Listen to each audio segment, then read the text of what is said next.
So this series of 5 classes is called Life is Our Teacher, subtitled The Nuts and Bolts of Spirituality.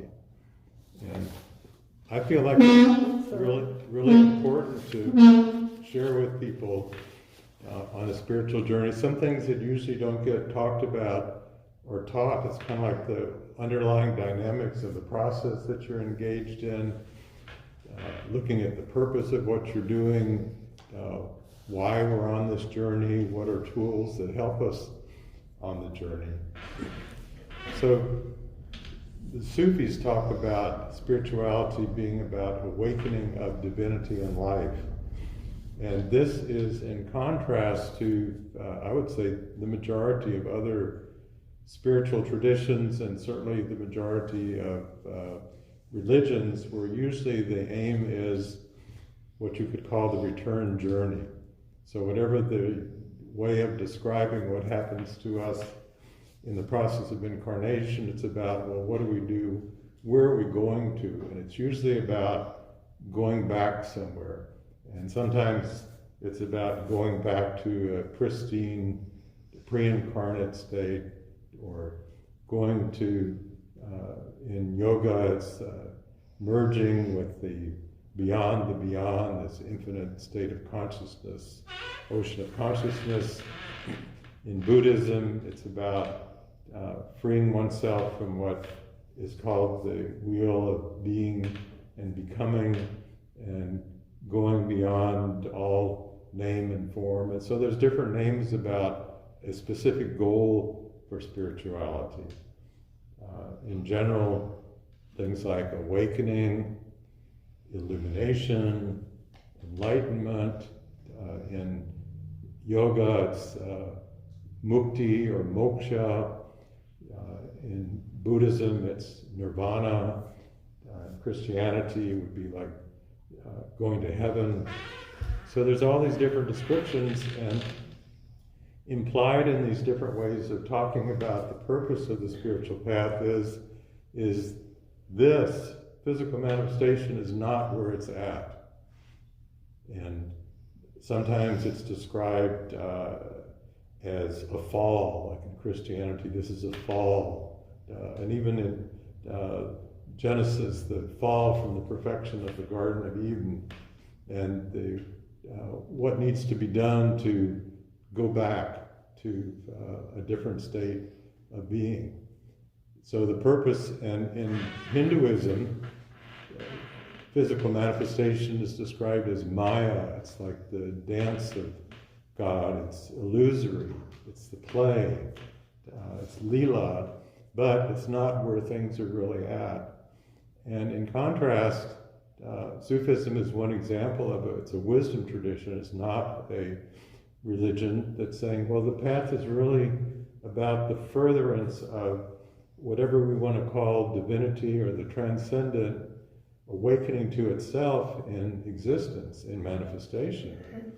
And how does that take place? Well, it can only take place through created beings developing the capacity to establish a relationship with the divine that enables this awakening to take place. So it's the two sides are both needed, the human and the divine. And one cannot accomplish its purpose without the other. So this is kind of a circuitous way of getting back to life as our teacher. Well, what and how is life our teacher? It depends on the way we relate to our experiences. So we can either relate to our experiences by reacting to them, judging them, conceptualizing them. I like this, I don't like this, I want more of this, I want less of this, and so on. Or we can come to a state of being where we can feel that every experience that we have is potentially what we like to call a portal to the sacred, a potential opening to a manifestation of sacredness that opens up a whole world of possibilities that were not present before. And that world that is opened up is not up in the sky somewhere, it's right here. But in the process of awakening, we discover that what we thought was here is just a very limited constriction of what reality actually is. And as long as we're speaking about, one way of thinking and then an updated way of thinking, one of the old ways of thinking about what we're doing in the spiritual path is that we're fixing up what we think of as us, improving this construct that we think of as who we are, rather than what Don was saying, that we're not even this, this is one way of thinking about us and one way of perspective of seeing this as a separate being. But if we're trying to fix up, it's like fixing up a construct that's not even us. So you can imagine that you're trying to, fix that up, whatever that image is. And the whole idea then is not identifying with that image is all we are. Then we can relax in a lot of ways and say, oh, that's okay, hair color is not that important, and we're going to not worry about all those other things that go through about an image, or how I look in this situation, or how I'm compared to someone else. We find out, no, we are one with all these beings that we're trying to be competitive with. There was someone I was talking to recently, and I said, your eyes are so beautiful, and I feel that I don't feel that that's something that's not me. I feel like that's part of who I am too, is that beauty that you are. And we can start thinking like that. It's a difference, complete difference in what we can begin to open to. And this also relates to how different traditions, spiritual paths and religions talk about the ego. And the ego, I must say, has been given a very bad rap pretty much across the board. It's either sinful, you need to just get rid of it. You need to get out of the way so you're not there anymore and just God is. Okay, I think this is an old, misconceived and outdated notion of spirituality, and it demeans the importance of the uniqueness of every individual. Because if the purpose was for everything in existence just to basically disappear so there could be nothing but God, well, what a waste of resources to go through this whole creation if you just want to hit delete and get rid of it. It doesn't make any sense. That's what we thought, right, for so long. So, we just want to get out of it. There are more and more people now thinking in terms of existence being an integrated evolutionary process. Everything is part of the evolution of everything in the universe. And the universe incorporates much more than what we know of as the physical universe. And we know from even astronomy, from the X-ray telescopes and infrared telescopes and so on, that there's so much more than dark matter, in fact, dark energy. In fact, physical matter only accounts for, I believe it's 3%, or maybe it's 7% of all that there is, and the rest of it is just a mystery. There's so little that we know about. But it's an unquestioned assumption that what we perceive is the way that things are. So, and what goes with that for many people is there can't possibly be any more to reality than what I can see, or what somebody can do an experiment to measure. Maybe I can't see it because you need an electron microscope, but it has to be measurable. And that implies you have to be separated from it to be able to measure it. Well, quantum mechanics has kind of blown that out of the water because it shows the observer effect. You can't observe something without changing it. And so now the thinking is becoming much more about like what's been expressed in Buddhism, talking about dependent co-arising or mutual co-arising, that everything is the cause of everything else. We perceive things like a chain of cause and effect. This caused this, caused this. But in physics also, there's a phenomenon called retrocausality. Something that's taking place now can change something that's already happened from our vantage point. And these are mind-boggling things. What? How can the present change the past? Well, I'll share something. Many of you have heard this story, but people listening to this recording, many probably haven't. There was an experiment done at Princeton with random number generators. And it was the simplest kind of computer. You wouldn't want to use one because you couldn't surf the web or do anything with it. All it did was generate random numbers and store them. So they would bring people into the lab and they'd say, see if you can alter the output of this machine so it deviates significantly from being random. And the first amazing thing is people could do this. They wouldn't tell them what to do, but it was statistically very significant, not random. Somehow their consciousness changed this machine.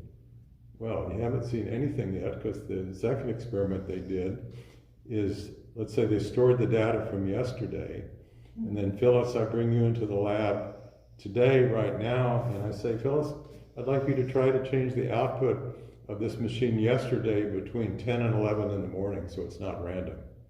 It's already been stored, but no one's looked at it. It hasn't been printed.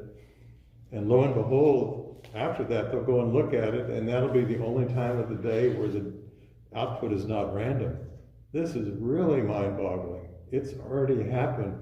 It's been stored. It hasn't been observed. And something today can change something that happened yesterday. So our, once again, unquestioned notions of time are not corresponding with the way that things are. So life is our teacher. Life is our teacher through mind-boggling things like this from science, that time and space are very different than what we thought. But on a much more day-to-day scale, life is our teacher through innumerable experiences that we have every day, which are opportunities for us to open up something in ourselves, the result of which being it opens up something that becomes available to everything else in existence. And here's another thing that's different from our usual way of thinking, that something that we do can make a difference for everything. And these days, it's pretty easy to feel hopeless with all the problems in the world, war, pandemic, and so on. What can one person do? Well, if we are able to awaken to a state of consciousness where we really feel ourselves as an integral part of the totality, and at the same time we maintain our individuality, then there's an effect to that. And when many people do the same thing and share similar intentions, the effect of that is exponentially more than what that same group of people could possibly do separately. So a lot of it has to do with, you could say the imagination, or you could just say the point of view that we have and the way that we see things.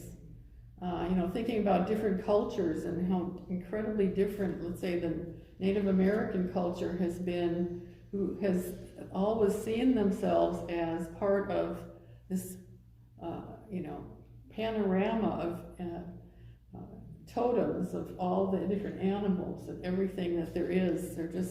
They couldn't see themselves as separate from that. But we certainly do, and we're, trying to achieve things and pull things out. The ego is definitely a big deal in our culture. So let's think about then, what is an alternative? What is a way that we have that would be different than the way that we usually see things? I mean, one of them is just, we've said, the point of view needs to change. This is one of the key things that my teacher, Pir Vilayat, said, that you need to change your point of view, your perspective. So I'm not going to put all of my effort into what I see when I see something wrong, or when I see something, that it can spur us on then to inspire us to something. But first of all, we got to feel part of everything else.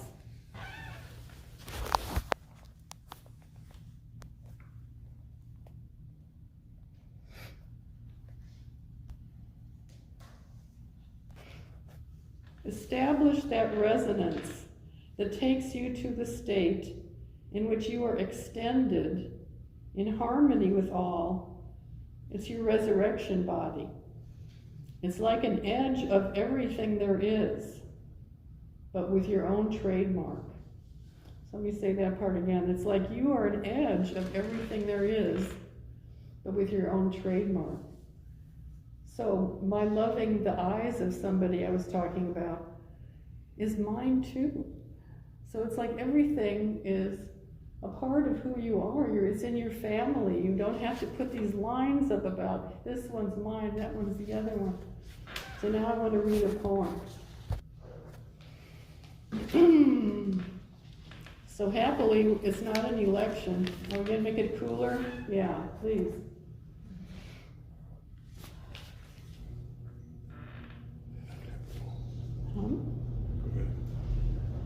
So we are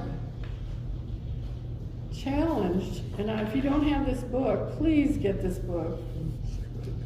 It is The Gift it's called The Gift, Poems by Hafiz, translations by Daniel Ladinsky. And it does matter whose translations they are, because he's ridiculously fun. And that's about halfway into the book.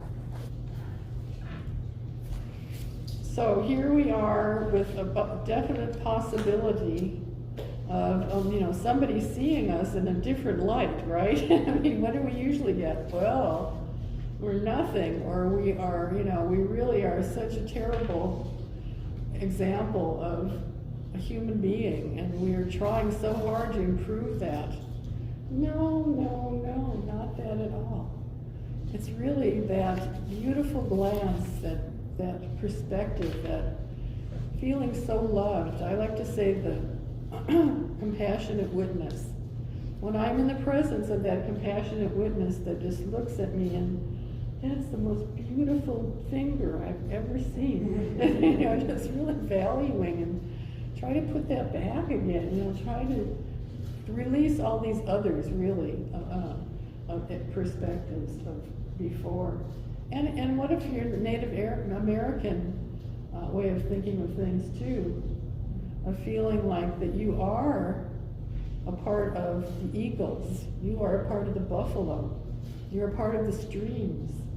And so all the things that you perceive are also your story. That's a very lovely way to make it.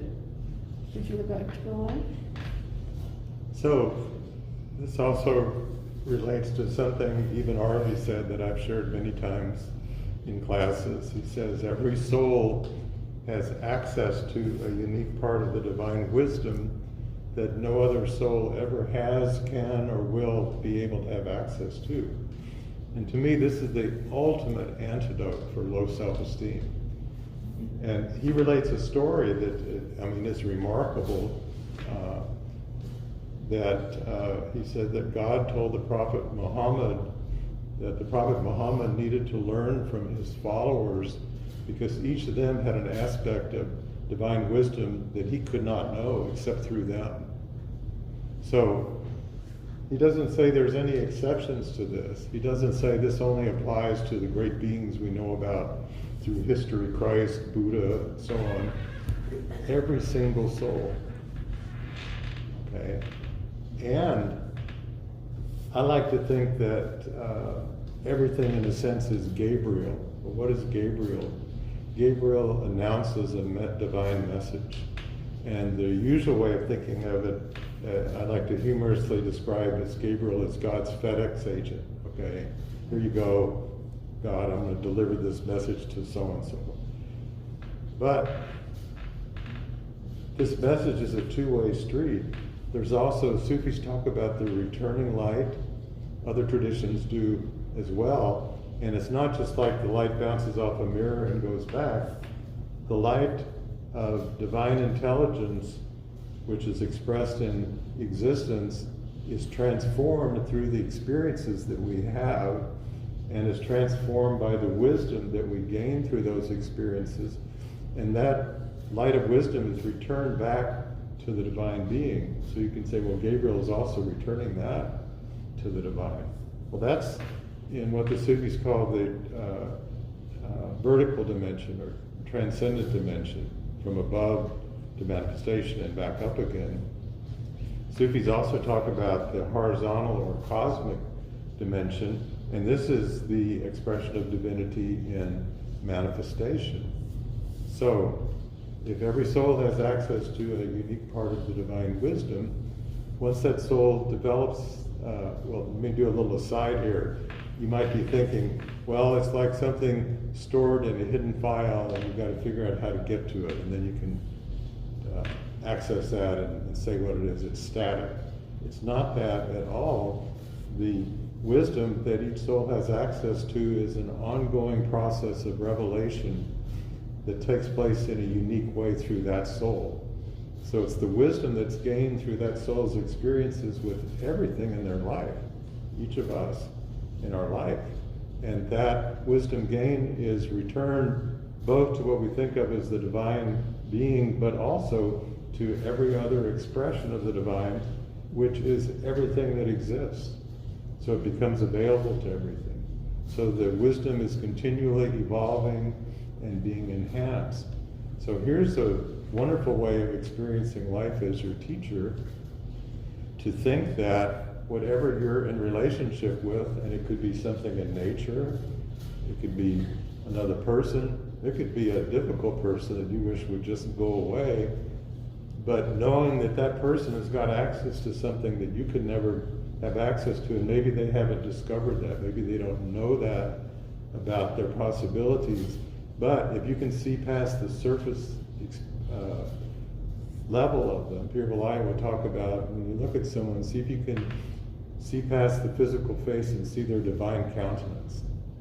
And no matter how caught up or horrendous somebody is, everybody has that divine countenance.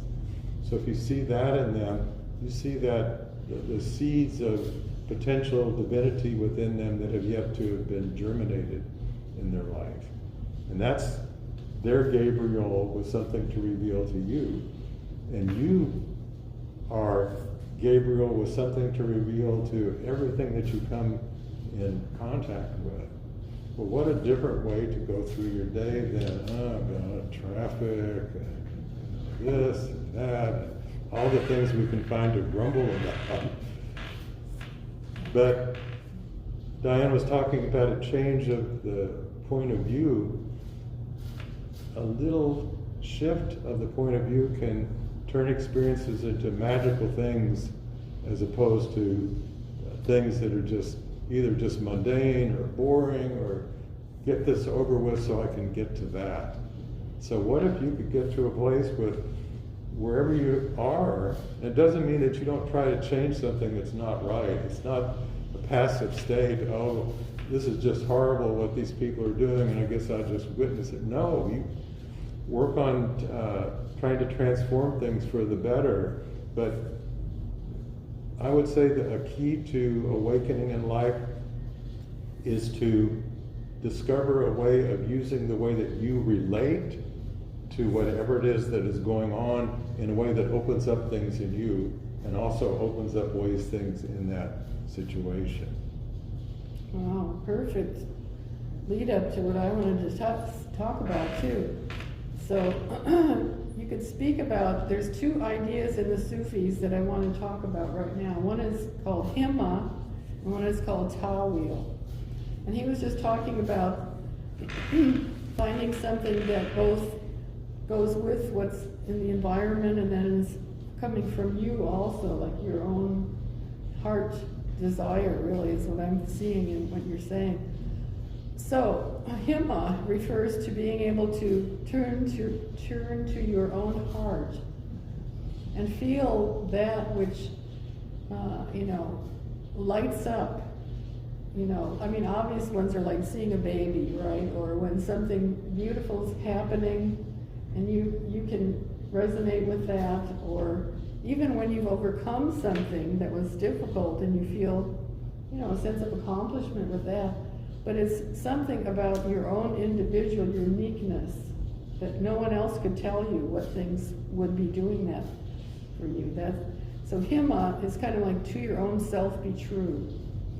And if we're trying to do something from someone else's vantage point, or some, we're trying to do it to appeal to this or that way of thinking. But you yourself, let's say as an artist, that's one way I can identify with, and maybe some of us, yes, we've got some artists here, is knowing when we put this little bit of orange on this paper, if that's what needs to be done or not. Well, that's something that artists really refine, is the sense of when something is just right. And then even in massaging somebody's back, I know some ways of doing that, and some are not really helpful, like this maybe wouldn't be so good for him, but okay, well, everything that we're doing, this thinking of the way that, especially that I want to be expressing my own self, that's what I'm really hitting at here, not especially what he would like the best, but knowing, listening to your heart, this helps to integrate you with everything else there is. Let's think about that. If you're not, if you don't have you don't tune radios anymore. I don't know, something that you tune. I guess your instrument in order to play it. There's the one. It's going to be a mess, right? So you need to be tuning, and what do you tune to? To your heart, to see what it is that your heart is wanting to open to and give and express. That's Hema, okay? That's one way, one part of our expression. And the other one is Tawil, Tawil, and what that means is looking beyond the surface evidence of anything to the deeper quality of it, and even to the depths in which you are one with this other thing, like a bird, let's say. You're not seeing it as some object, you're seeing it as, well, a family member, you could say, or like at some depths you're seeing it as your own being. Sometimes that scares you and shocks you to be able to see they're speaking to you sometimes, right? So Tawil is seeing the divine all around, and Hema is letting God emerge from within you. So they really go together beautifully to be able to balance one with the other. Let's say that somebody sees all the needs around them and they work really hard and never can quite get there because they just don't have the energy to do all the things that they're trying to do. They might want to tune in a little bit more to their hearts. Or the ones that are so turned into their own specific way of accessing the heart might need to think of Tawil and open up to what's around them. So these are two different perspectives in the work that we're talking about. And Tawil, another way of describing it is to see the true reality of something beyond the surface appearance. So if you've ever had a mystical experience of any sort, or just an experience where you just really felt transported, it could have been you were looking at a flower, it could have been you were looking at a painting, you were listening to music, whatever it might have been, you were out in some beautiful place in nature and you just felt like outside of usual time and you felt this deep sense of connectedness. Well, our usual way of relating to experiences like that is we were in our normal state, and then we had a high. We had some experience that was other than that, and sometimes we think, well, we went to some other place and we just got to have a taste, but then we came back down to here, but we feel like that other place really is not us, it's something separate, and we'd like to get back there because it's a lot more enjoyable than this, okay? But in fact, I think a deeper way of understanding Tawil is we could not have an experience like that unless we'd opened up to that same depth in our own being, where that is the true nature of things. So we opened up to the true nature of ourself and the true nature of what we were experiencing, and we were in a state of what we could call harmonic perception. We were harmonizing with that. But it's all us. We have that all the time, that possibility, but our way of thinking about our experiences and our way of usually thinking about spirituality is we're trying to alter our consciousness to get to some other place and hang out there. And as opposed to thinking of ourselves like if we were a piece of music, we're a chord. We have all these different frequencies and overtones and harmonics, and they're all part of us.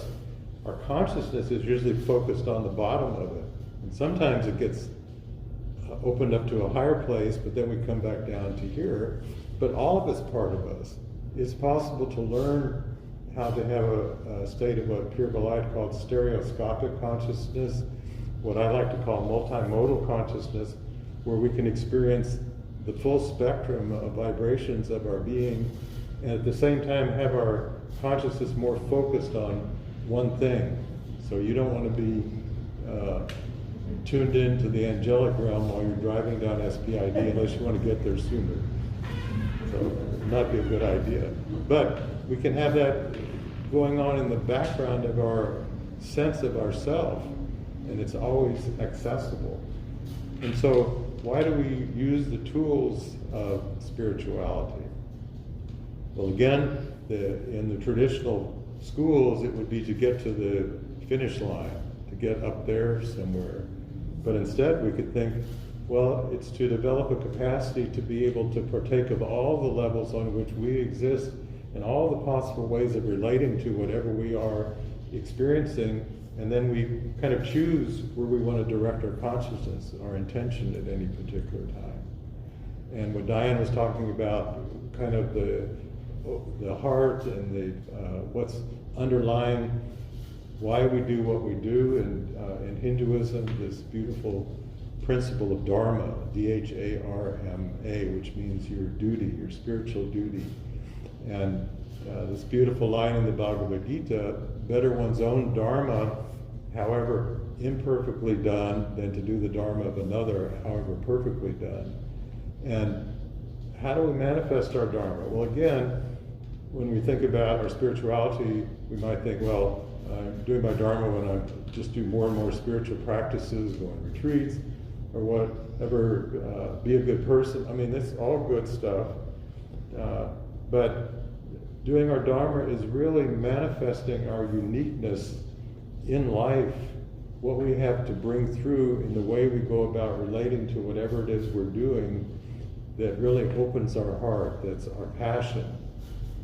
And that way of being in the world is our gift to the rest of existence. That is the way that we can fulfill our divine purpose, and it's also the way that we bring something back to what we think of as the divine being, or to God, that something's been transformed and added to what's already been.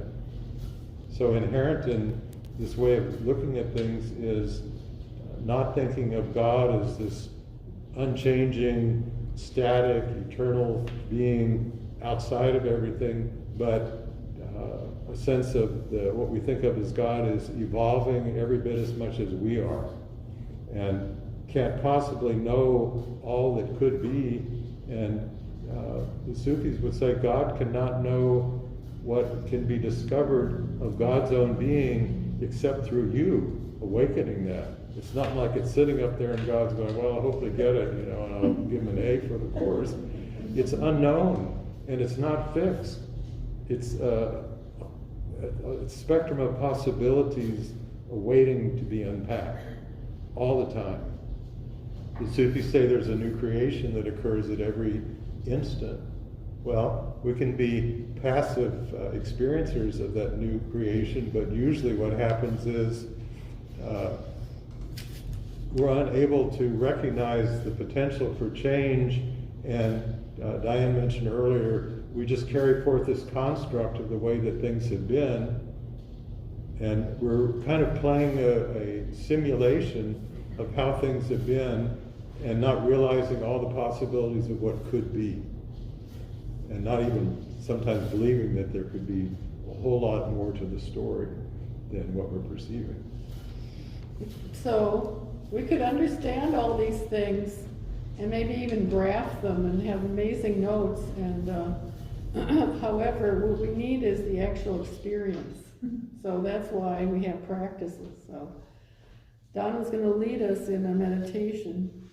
I don't know if you changed your mind about the topic by now, but I'm sure the topic has evolved from whatever I thought it was. it's always evolving. So let's, I remember a little story. We lived in Reno many years ago after Stanford, and we set up a yoga center there, and we both taught classes in the state prison. Diane in the women's, mine in the men's prison. And so I needed to get some people for my class. I wanted to have an ongoing series on yoga. And so I got permission to set up a talk, and I figured, well, I need to have a catchy title if I'm going to get anybody to show up. So the presentation was called Drugs versus Yoga. 50 prisoners showed up for this. They couldn't get enough drugs, so let's try the other one. I said to them, you know, I could give you a lecture on the theories of meditation, the different systems, the different traditions, the scientific research, but it'd be like me. I just ate a delicious peach for a snack before this class. But it'd be like me trying to explain to you what a peach tastes like, and it'd be a lot better for you to taste the peach yourself. So why don't we do a little meditation? Or just hand out a peach. I took them through this just simple mantra meditation, and I'll never forget this. At the end, this 50-year-old black prisoner stood up and he said, "Man, I did cocaine for 20 years and I never had anything as good as this experience." Well, I had people that came to the class, and well, let's do that meditation.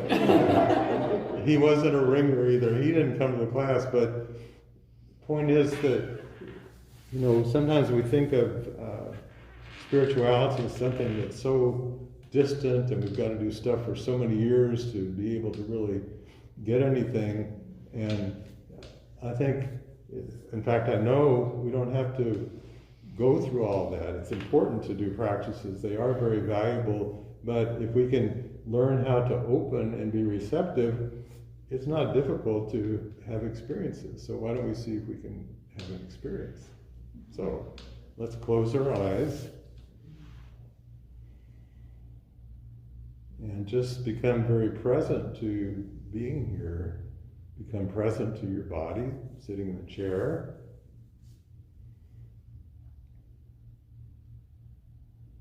Become present to your breathing, just not trying to change it, just simply in and out.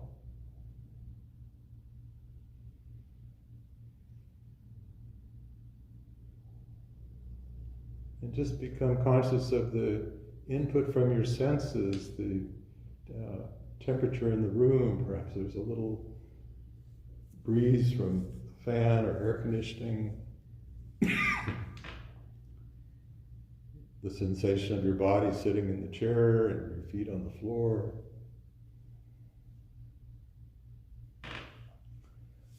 The sounds that might be present in the room that you're in.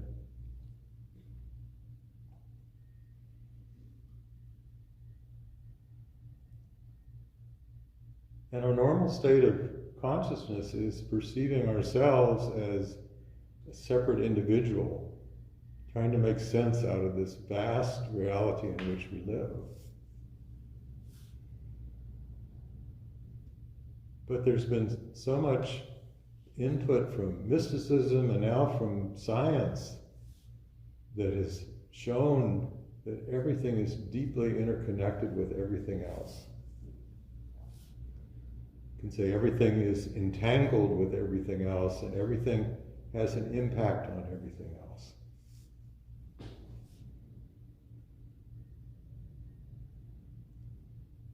And we don't have to be conscious or even able to perceive with our usual senses the impact of other things in our environment. We certainly can't see the ultraviolet rays from the sun, but we can get a sunburn from them.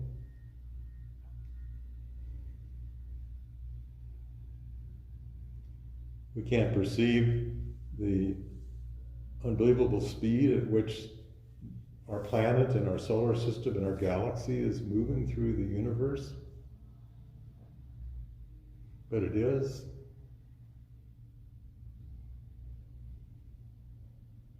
We perceive ourselves as being fixed at a certain point in space and time in this body.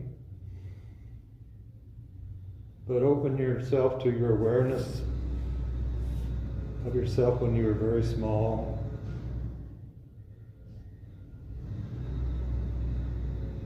And then imagining into the future when you're much older.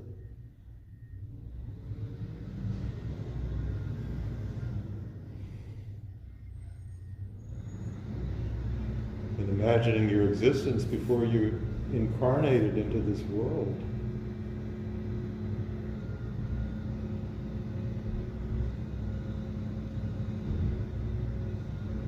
And your life after your body falls away.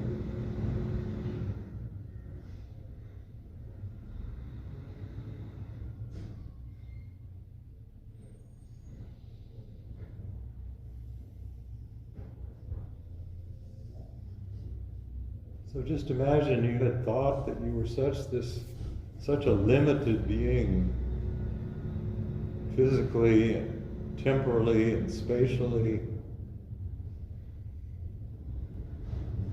and even dimensionally, thinking that all there was to reality was the 3 dimensions of space and the 1 of time.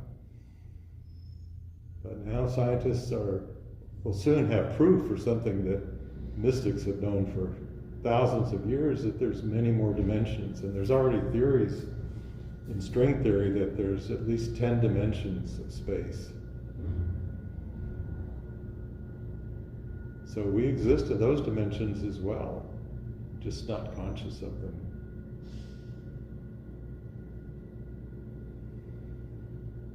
Hazrat Inayat Khan, who brought Sufism to the West in the early 1900s, said that the human is the only being in all of creation that exists in all the realms. He was talking about the subtle realms, the angelic realm, the jinn realm, even beyond.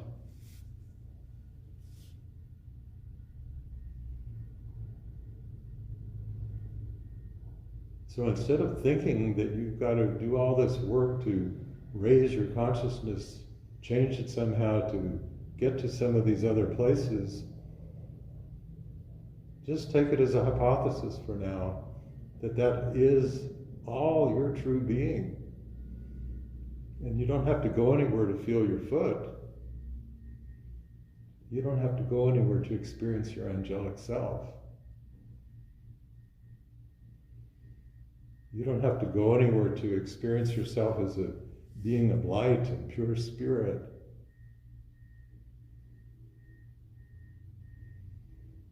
In deep relationship with every other expression of light and spirit. So there's this ongoing, never-ending communication of light. That's what really transpires in the way that you relate to anything.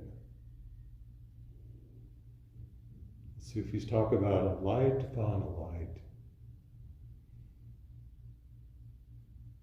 And they say when 2 presences come together, a 3rd presence is born.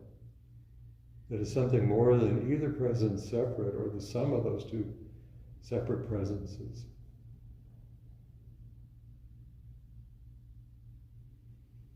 So see if you can just allow yourself to relax into the vastness of who you are, without effort, without trying to conceive of what's it supposed to look like, feel like. Again, you don't have to go anywhere to experience your foot. You don't have to go anywhere to experience the vastness of the true nature of who you are. And every breath you take circulates through all the realms in which you exist. And with every exhalation, you return light back up through all the realms, up to the divine being, the transformed light from the wisdom of your experiences.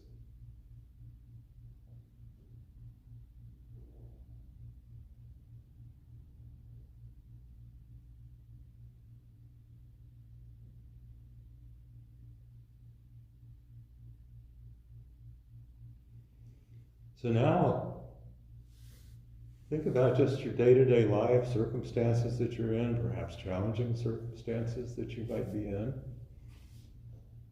And what happens if you allow yourself to perceive that situation as an opportunity for an exchange of light, with light transforming light, opening up to new possibilities, places of constriction being the very place of emergence for whatever divine quality is needed, whether it's compassion or beauty, truth or mastery, joy.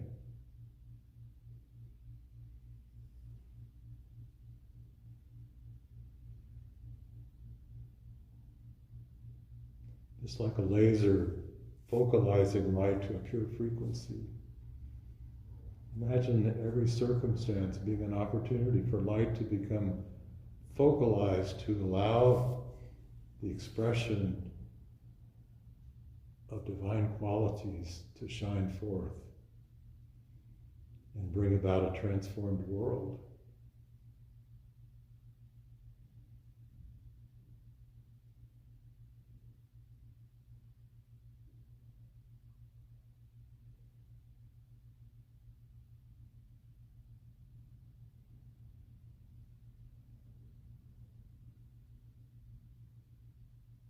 You make God a living God.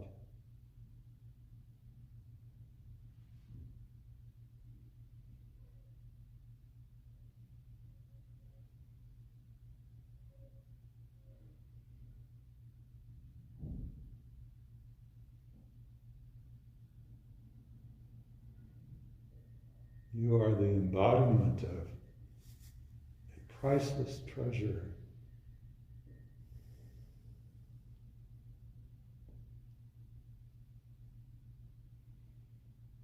And everything that you experience is a different embodiment of a priceless treasure.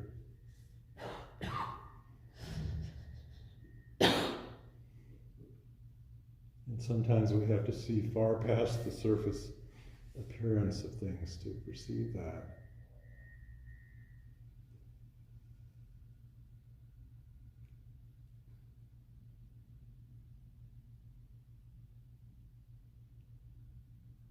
Ajradinat Khan has beautiful lines. He says, "May the heavens be reflected on the earth, Lord, that the earth may turn into heaven." Heaven is under construction, just like what's around us in this room.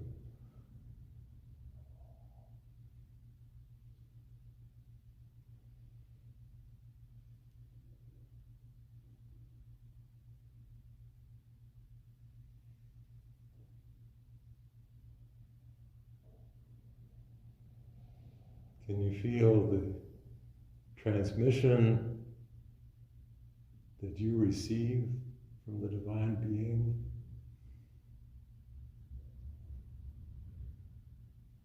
Your soul launched forth from the divine as a living prayer of the divine, an intention, without pre-knowledge of what was going to come from it, come from you.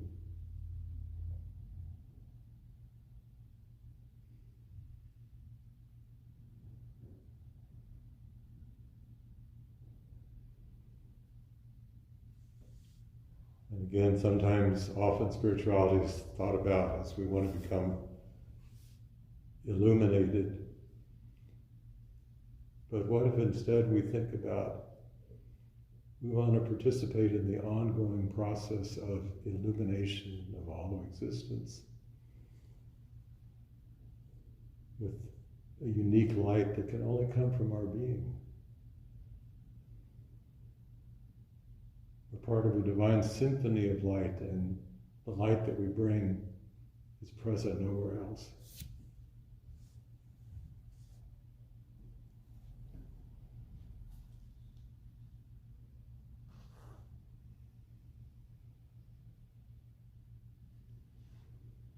So feel that light coursing through your veins, through your cells, through the molecules and atoms of your body.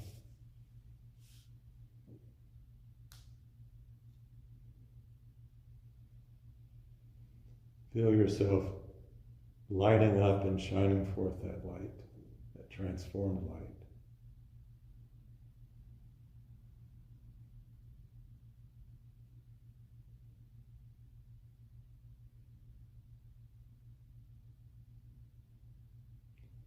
Yes, life is your teacher.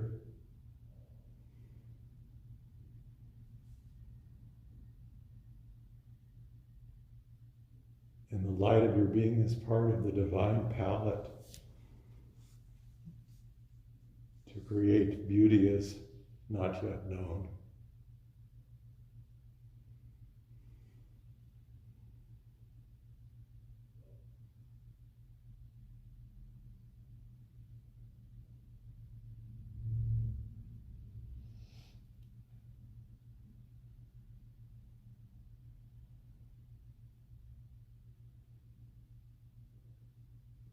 And then gently bring your awareness back to sitting where you're listening to this.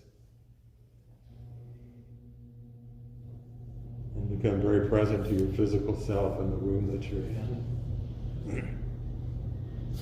But you can keep this light shining forth. And this awareness of your deep interconnection with everything that you experience.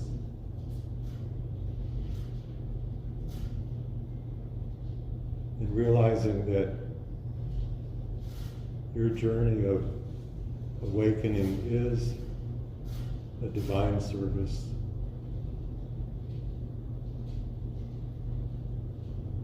Amen. For a closing, let's go ahead. There's a song based on the phrase that he brought us. May the heavens be reflected on the earth, Lord, that the earth may turn into heaven. Why don't you and I just start singing it, and you guys come in when you feel like it. May the heavens be reflected on the earth, Lord, that the earth may turn into heaven. May the heavens be reflected in the earth, Lord, that the earth may turn into heaven. May the heavens be reflected in the earth, Lord, that the earth may turn into heaven.